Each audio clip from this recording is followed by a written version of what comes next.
Hello दोस्तों, अस्सलाम वालेकुम। आपका स्वागत है मेरे यूट्यूब चैनल पर। दोस्तों, आज का वीडियो शुरू करने से पहले मैं आपसे कहना चाहूँगा कि मेरा वीडियो प्लीज़ पूरा देखें और मेरे वीडियो में पहली बार आएँ तो मेरे चैनल को प्लीज़ सब्सक्राइब कर लें और वीडियो पसंद आए तो लाइक करें और शेयर करें, कमेंट्स करें, बताएं कि मैं कैसे वीडियो आपको बता रहा हूँ, कैसी जानकारी, कैसी न्यूज़ आपको दे रहा हूँ।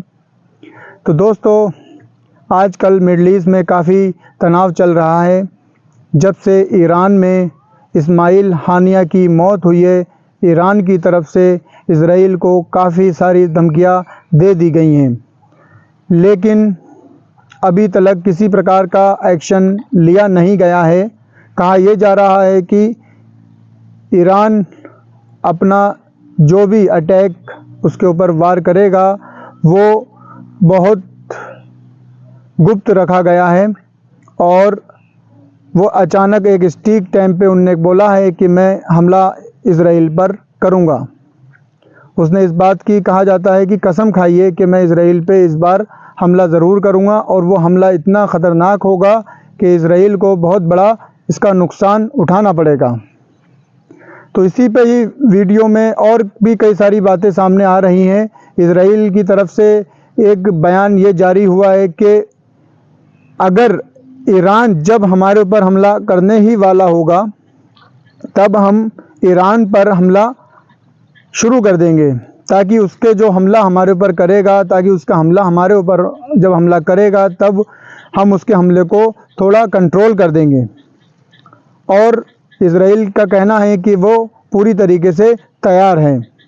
इस बीच में काफ़ी सारे देश और इस्लामिक देश भी बीच में हैं जिन्होंने ईरान को हमला करने से रोकने की कोशिश की है, लेकिन ईरान ने साफ कह दिया है कि इस बार अगर कोई भी मेरे और इज़राइल के बीच में कोई भी हमले के अगर आएगा तो उसके ऊपर भी जवाबी कार्रवाई की जाएगी। तो दोस्तों, मैं आपको एक वीडियो दिखाना चाहता हूं कि जो आपको ये न्यूज़ मिलेगी कि किस तरीके से इज़राइल तैयारी कर रहा है और किस तरीके से ईरान इज़राइल के ऊपर हमले की तैयारी कर रहा है। आइए चलिए देखते हैं ये वीडियो।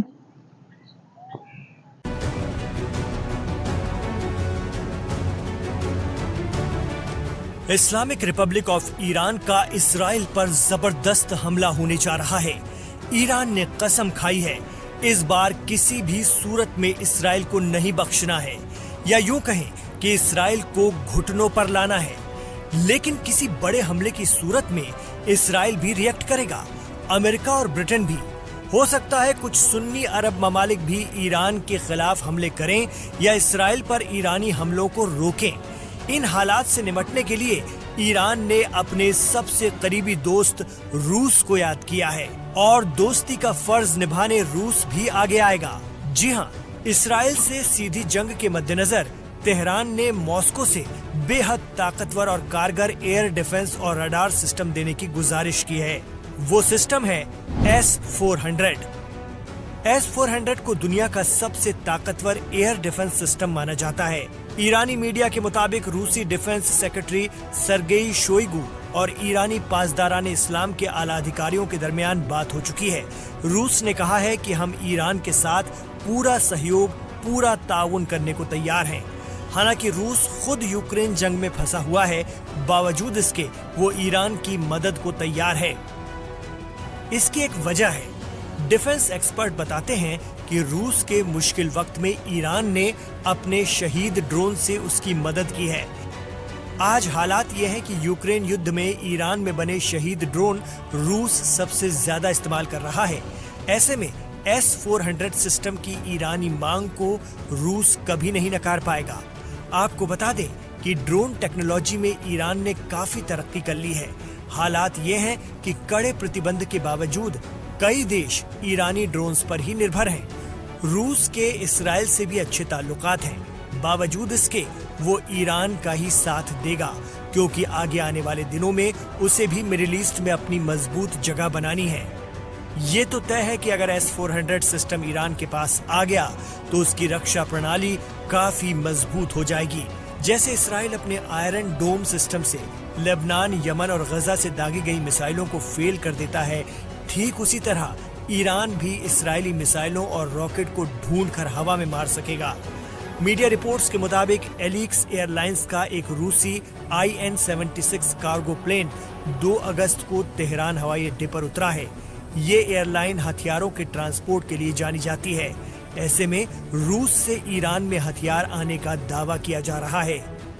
तो अगर सीधी जंग होती है तब भी इसराइल का घाटा है, और यदि ईरानी प्रॉक्सी तंजीमें हिजबुल्लाह, हूती, हमास और दीगर ग्रुप्स इसराइल को 2-3 मोर्चों से घेर लें तब भी इसराइल को भारी कीमत चुकानी पड़ सकती है। हालांकि नेतन्याहू हर हालात से निपटने के लिए खुद को तैयार बता रहे हैं, लेकिन सच्चाई ये है कि हमास के पॉलिटिकल चीफ की तेहरान में कथित तौर पर इस्राएली हमले में मौत के बाद से ईरान किसी की सुनने को तैयार नहीं है, न पश्चिमी मुल्कों की और न ही सुन्नी अरबों की। ईरान के मुताबिक हानिया की शहादत के बाद से जॉर्डन, मिस्र, ओमान और कतर सहित कई अरब देशों ने उससे बात की, लेकिन वो अपनी कौल और कसम से 1 इंच भी पीछे नहीं हटेगा। और रूस के साथ आ जाने से ये जंग बेहद आक्रामक और खतरनाक हो जाएगी। इसराइल को ये लड़ाई हमास के मुकाबले काफी भारी पड़ने वाली है।